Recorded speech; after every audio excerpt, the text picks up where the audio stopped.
Libro El conflicto de los siglos, capítulo 14.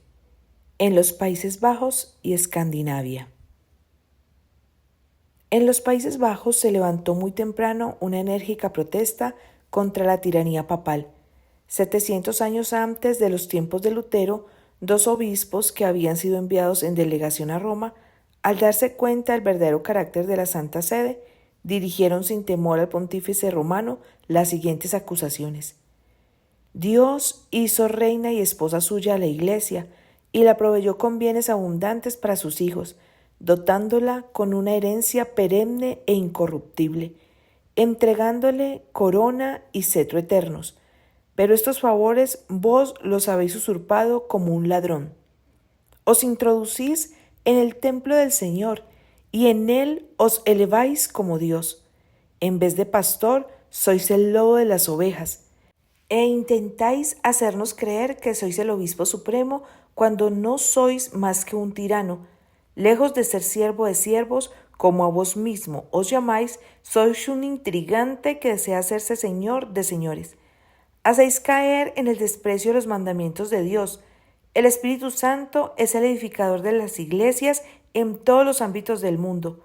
La ciudad de nuestro Dios, de la que somos ciudadanos, abarca todas las partes del cielo y es mayor que la que los santos profetas llamaron Babilonia y que, aseverando ser divina, se iguala al cielo, se envanece de poseer ciencia inmortal y finalmente sostiene, aunque sin razón, que nunca erró ni puede errar jamás. Otros hombres se levantaron siglo tras siglo para repetir esta protesta, y aquellos primitivos maestros que, atravesando diferentes países y conocidos con diferentes nombres, poseían el carácter de los misioneros valdenses y esparcían por todas partes el conocimiento del Evangelio, penetraron en los Países Bajos. Sus doctrinas cundieron con rapidez. Tradujeron la Biblia valdense en verso al holandés. En ella hay, decían, muchas ventajas. No tiene chanzas, ni fábulas, ni cuentos, ni engaños. Solo tiene palabras de verdad. Bien puede tener por aquí y por allí alguna que otra corteza dura, pero aún en estos trozos no es difícil descubrir la médula y lo dulce de lo bueno y lo santo. Esto es lo que escribían en el siglo XII los amigos de la antigua fe. Luego empezaron las persecuciones de Roma, pero en medio de hogueras y tormentos seguían multiplicándose los creyentes que declaraban con firmeza que la Biblia es la única autoridad infalible en materia de religión y que ningún hombre debe ser obligado a creer, sino que debe ser persuadido por la predicación. Las enseñanzas de Lutero hallaron muy propicio terreno en los Países Bajos y levantáronse hombres fieles y sinceros a predicar el Evangelio. De una de las provincias de Holanda vino Menno Simonis, educado católico romano y ordenado para el sacerdocio, desconocía por completo la Biblia y no quería leerla por temor de ser inducido en herejía. Cuando le asaltó una duda con respecto a la doctrina de la transubstanciación, la consideró como una tentación de Satanás y por medio de oraciones y confesiones trató, pero en vano, de librarse de ella. Participando en escenas de disipación, procuró acallar la voz acusadora de su conciencia, pero inútilmente. Después de algún tiempo fue inducido a estudiar el Nuevo Testamento y esto, unido a los escritos de Lutero, le hizo abrazar la fe reformada. Poco después presenció en un pueblo vecino la decapitación de un hombre por el delito de haber sido bautizado de nuevo. Esto le indujo a estudiar las Escrituras para investigar el asunto del bautismo de los niños. No pudo encontrar evidencia alguna en favor de él, pero comprobó que en todos los pasajes relativos al bautismo, la condición impuesta para recibirlo era que se manifestase arrepentimiento y fe. Menno abandonó la Iglesia romana y consagró su vida a enseñar las verdades que había recibido. Habían surgido en Alemania y en los Países Bajos cierta clase de fanáticos que defendían doctrinas sediciosas y absurdas, contrarias al orden y a la decencia, y originaban agitaciones y tumultos. Menno previó las funestas consecuencias a que llevarían estos movimientos y se opuso con energía a las erróneas doctrinas y a los designios desenfrenados de los fanáticos. Fueron muchos los que, habiendo sido engañados por aquellos perturbadores, volvieron sobre sus pasos y renunciaron a sus perniciosas doctrinas. Además, quedaban muchos descendientes de los antiguos cristianos, fruto de las enseñanzas de los valdenses. Entre ambas clases de personas trabajó Meno con gran empeño y con mucho éxito. Viajó durante 25 años con su esposa y sus hijos, y exponiendo muchas veces su vida, atravesó los Países Bajos y el norte de Alemania, y aunque trabajaba principalmente entre las clases humildes, ejercía dilatada influencia. Dotado de natural elocuencia, si bien de instrucción limitada, era hombre de firme integridad, de espíritu humilde, de modales gentiles, de piedad sincera y profunda. Y como si hubiera un ejemplo de la doctrina que enseñaba, ganábase la confianza del pueblo. Sus partidarios eran dispersados y oprimidos, sufrían mucho porque se les confundía con los fanáticos de Münster, y sin embargo, a pesar de todo, era muy grande el número de los que eran convertidos por su ministerio. En ninguna parte fueron recibidas las doctrinas reformadas de un modo tan general como en los Países Bajos, y en pocos países sufrieron sus adherentes tan espantosas persecuciones. En Alemania, Carlos V había publicado edictos contra la reforma, y de buena gana hubiera llevado a la hoguera a todos los partidarios de ella. Pero allí estaban los príncipes oponiendo una barrera a su tiranía. En los Países Bajos su poder era mayor y los edictos de persecución se seguían unos a otros en rápida sucesión. Leer la Biblia, oírla leer, predicarla o aún referirse a ella en la conversación era incurrir en la pena de muerte por la hoguera. Orar a Dios en secreto, abstenerse de inclinarse ante las imágenes o cantar un salmo eran otros tantos hechos castigados también con la muerte. Aún los que abjuraban de sus errores eran condenados, si eran hombres a ser degollados y si eran mujeres a ser enterradas vivas. Millares perecieron durante los reinados de Carlos y de Felipe II. En cierta ocasión llevaron ante los inquisidores a toda una familia acusada de no oír misa y de adorar a Dios en su casa. Interrogado el hijo menor respecto de las prácticas de la familia, contestó: «Nos hincamos de rodillas y pedimos a Dios que ilumine nuestra mente y nos perdone nuestros pecados. Rogamos por nuestro soberano, porque su reinado sea próspero y su vida feliz. Pedimos también a Dios que guarde a nuestros magistrados». Algunos de los jueces quedaron hondamente conmovidos, pero no obstante, el padre y uno de los hijos fueron condenados a la hoguera. La ira de los perseguidores era igualada por la fe de los mártires. No solo los hombres, sino aún delicadas señoras y doncellas desplegaron un valor inquebrantable. Las esposas se colocaban al lado de sus maridos en la hoguera y mientras éstos eran envueltos en las llamas, ellas los animaban con palabras de consuelo y cantándoles salmos.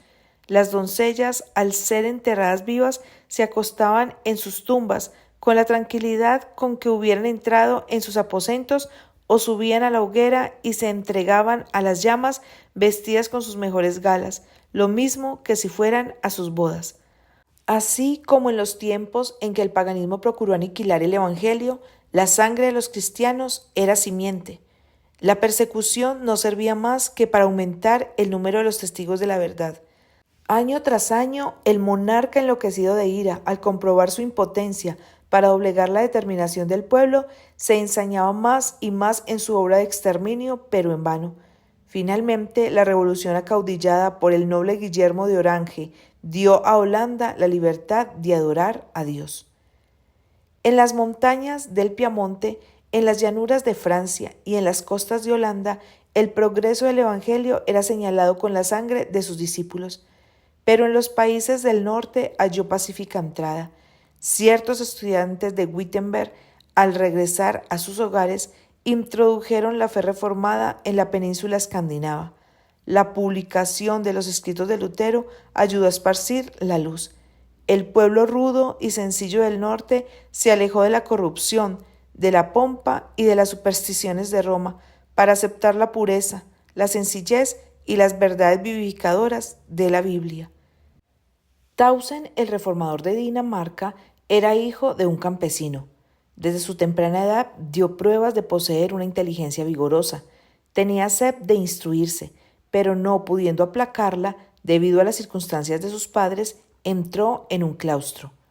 Allí la pureza de su vida, su diligencia y su lealtad le granjearon la buena voluntad de su superior.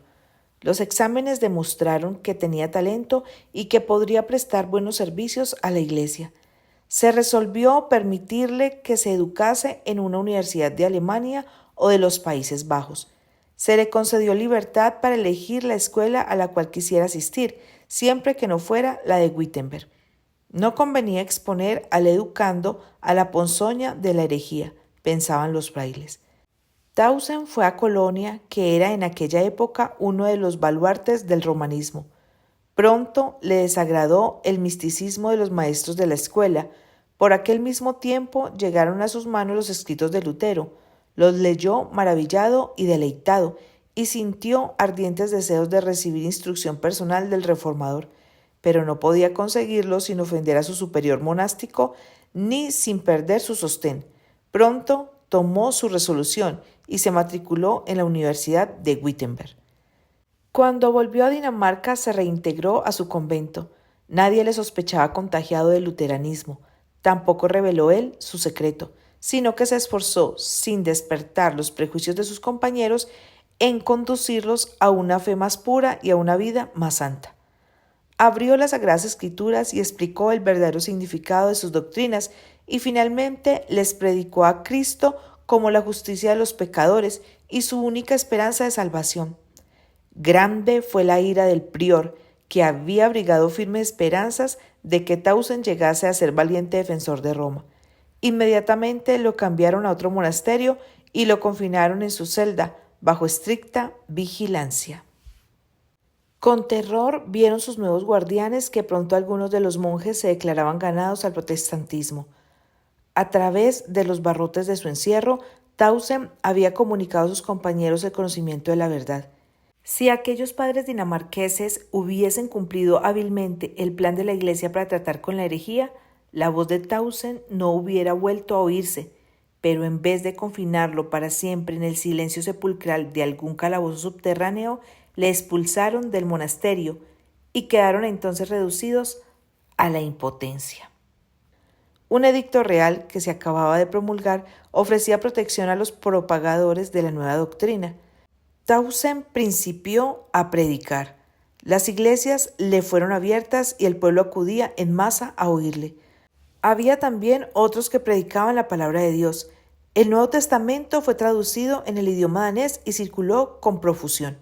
Los esfuerzos que hacían los papistas para detener la obra solo servían para esparcirla más y más, y al poco tiempo Dinamarca declaró que aceptaba la fe reformada. En Suecia también, jóvenes que habían bebido en las fuentes de Wittenberg llevaron a sus compatriotas el agua de la vida. Dos de los caudillos de la Reforma de Suecia, Olaf y Lorenzo Petri, hijos de un herrero de Örebro, estudiaron bajo la dirección de Lutero y de Melanchthon, y con diligencia se pusieron a enseñar las mismas verdades en que fueron instruidos. Como el gran reformador, Olaf, con su fervor y su elocuencia, despertaba al pueblo, mientras que Lorenzo, como Melanchthon, era sabio, juicioso y de ánimo sereno. Ambos eran hombres de piedad ardiente, de profundos conocimientos teológicos y de un valor a toda prueba al luchar por el avance de la verdad. No faltó la oposición de los papistas. Los sacerdotes católicos incitaban a las multitudes ignorantes y supersticiosas. La turba asaltó repetidas veces a Olaf Petri y en más de una ocasión solo a duras penas pudo escapar con vida.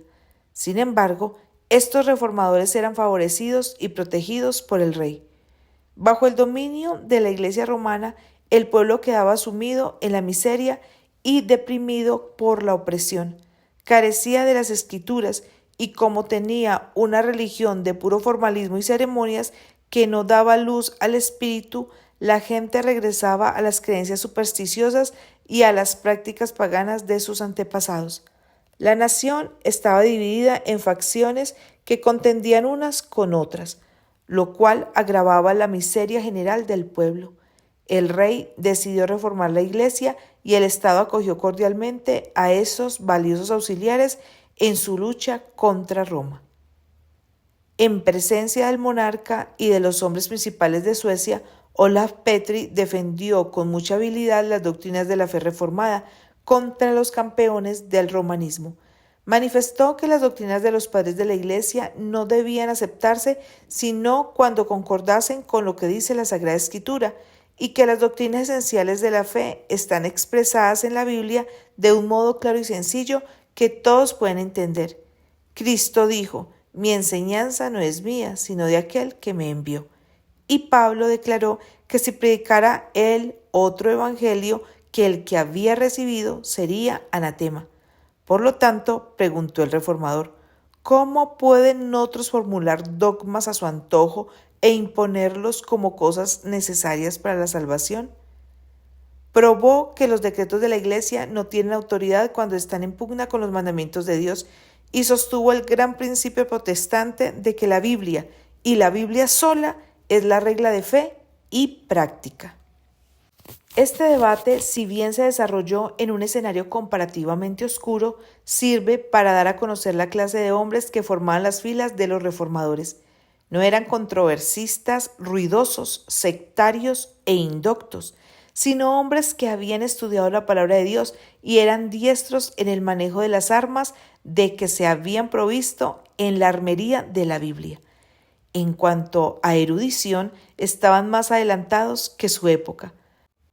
Cuando nos fijamos en los brillantes centros de Wittenberg y Zurich y en los nombres ilustres de Lutero y Melanchthon, de Zwinglio y Ecolampadio, se nos suele decir que estos eran los jefes del movimiento de la Reforma y que sería de esperar en ellos un poder prodigioso y gran acopio de saber, pero que los subalternos no eran como ellos. Pues bien, si echamos una mirada sobre el oscuro teatro de Suecia y yendo de los maestros a los discípulos, nos fijamos en los humildes nombres de Olaf y Lorenzo Petri. ¿Qué encontramos? Pues maestros y teólogos, hombres que entienden a fondo todo el sistema de la verdad bíblica y que ganaron fáciles victorias sobre los sofismas de las escuelas y sobre los dignatarios de Roma. Como consecuencia de estas discusiones, el rey de Suecia aceptó la fe protestante y poco después la Asamblea Nacional se declaró también en favor de ella. El Nuevo Testamento había sido traducido al idioma sueco por Olaf Petri y por deseo del rey ambos hermanos emprendieron la traducción de la Biblia entera. De esta manera, el pueblo sueco recibió por primera vez la palabra de Dios en su propio idioma. La Dieta dispuso que los ministros explicasen las Escrituras por todo el reino y que en las escuelas se enseñase a los niños a leerla. De un modo constante y seguro, la luz bendita del Evangelio disipaba las tinieblas de la superstición y de la ignorancia. Libre ya de la opresión de Roma, alcanzó la nación una fuerza y una grandeza que jamás conociera hasta entonces. Suecia vino a ser uno de los baluartes del protestantismo. Un siglo más tarde, en tiempo de peligro inminente, esta pequeña y hasta entonces débil nación, la única en Europa que se atrevió a prestar su ayuda, intervino en auxilio de Alemania en el terrible conflicto de la Guerra de 30 años. Toda la Europa del Norte parecía estar a punto de caer otra vez bajo la tiranía de Roma. Fueron los ejércitos de Suecia los que habilitaron a Alemania para rechazar la ola romanista y asegurar tolerancia para los protestantes, calvinistas y luteranos, y para devolver la libertad de conciencia a los pueblos que habían aceptado la Reforma.